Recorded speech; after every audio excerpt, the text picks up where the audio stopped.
It would appear the community still can't sleep at night. Well, there's still so many weird things in Call of Duty games left unexplained. Believe me, equipment vanishing into thin air after the owner of the equipment has died was mind-boggling enough, but there's still more to discuss, so open your notebooks, pay attention, subscribe and hit the little notification bell like these two COD philosophers, and consider how are the lights and other electrical items in the map still running as normal after an EMP goes off. I mean, we're told EMP, their electronics are down, yet we can see these ceiling lights and even this fan are fully operational. Wait, actually I found a light that's...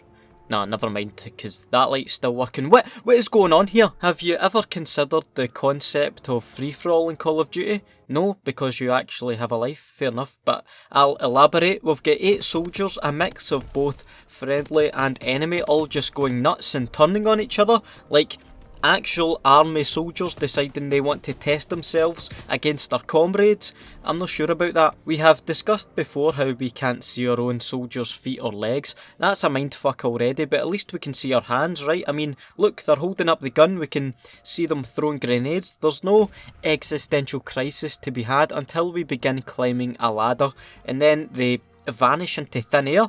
Of all the things you need your hands and arms for, climbing a ladder is high up on the list, but they're nowhere to be seen until we get off the ladder.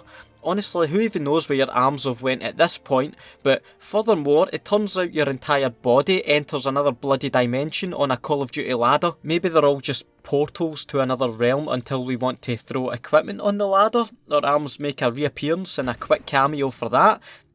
I need to move on, this is freaking me out. The Modern Warfare 2 nuke has so many logical flaws. There's not enough hard drive space in the world to store all the words necessary to explain them all, but quite a glaring one is its actual full name, the Tactical Nuke.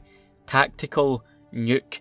I think it's safe to say obliterating an entire map, including yourself and fellow teammates, is a very untactical thing to do. In fact, the very definition of tactical speaks of carefully planned actions to gain a specific military end. Well, unless that end is using the most powerful weapon ever made to blow up everything within 3 kilometers, all for the sake of 6 enemy soldiers, then I think we can rename it to the Impractical Nuke. Speaking of 6 soldiers, how come both sides only ever send 6 soldiers to each fight? It's hardly like these are 6 of the most elite soldiers in the forces, because I've seen what my teammates get up to in games and it's not much. I suppose one could argue that there are so many Call of Duty matches going on at one time that a total of 12 soldiers for each fight does add up, and then when there's a surplus of soldiers ready and available, that's when 9v9 matches of ground war happen. Do you know, that would actually explain why we've not had ground war in recent Call of Duty games, because there's not been enough player... Hello? Oh, Activision, hi, how it? Stop talking? Okay. Bye then. What else have I got here? The Reaper in Black Ops 3, basically a sentient killing machine, which we can't even fathom the cost of, or the amount of hours spent by scientists and engineers working on this thing, somehow manages to run out of breath and drown underwater. Unless they designed this machine so well in advance that it actually has lungs, this just doesn't quite add up. You can't even say, well, it's the water pressure that shuts down the machine, because there's mobile phones that can go deeper underwater for longer than this thing can and come out good as new. I reckon this needs to go back to the drawing board. Modern Warfare 3 kicks off literally where Modern Warfare 2 ended, so why do the weapons that return from Modern Warfare 2 look and sound different? It's almost like it's a video game, or I know there'll be some gun enthusiasts in the comments explaining how the ACR 6.8 is a higher caliber than the ACR in MW2, which explains the difference there, but what's your excuse for the UMP 45? These should be identical. Furthermore, where was all this new fancy equipment like the portable radar in Modern Warfare 2? It all seems a bit weird to me. Why is this beautiful blue seawater in the map Yemen rock solid?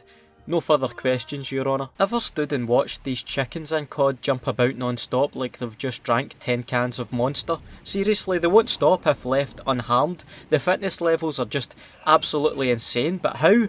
The only logical conclusion is that these chickens are Olympic chickens. I wonder how many of you have ever hit a helicopter in COD with a rocket, only for it to brush it off as if you had just punched it with your fist. Seriously, think about it. The chopper has just been hit with a rocket-propelled grenade, and it barely even budges, doesn't even consider flying off to go repair. Nothing. Sure, a second rocket will take it out of the sky and it'll conveniently crash outside the map, as talked about in a previous video, but I reckon it should have been long gone after the first rocket hit it. From something taking loads of damage and not feeling it, to the total opposite of soldiers being killed, not injured, not concussed or bruised, but killed after being hit with a riot shield twice.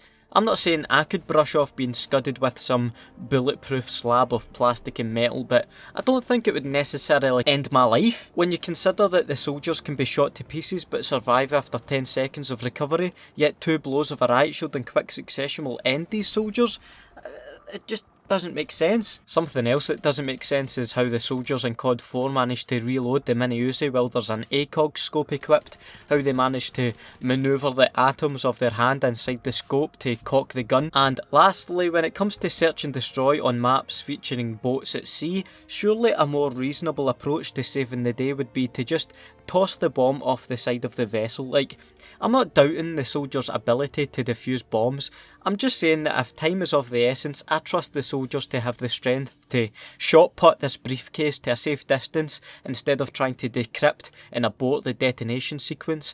And if you're thinking, well, the bomb will just blow a hole in the hull of the ship, look at the size of the explosion here. It's a decent firework at best. I wouldn't worry about an aircraft carrier being sunk by that. Please do leave a like on this video and let me know in the comments your weird observations in Call of Duty games for the chance to be featured in the next episode, like these people who I am very grateful for their contributions to this video. Have a nice day, and I'll see you in the next video. Bye.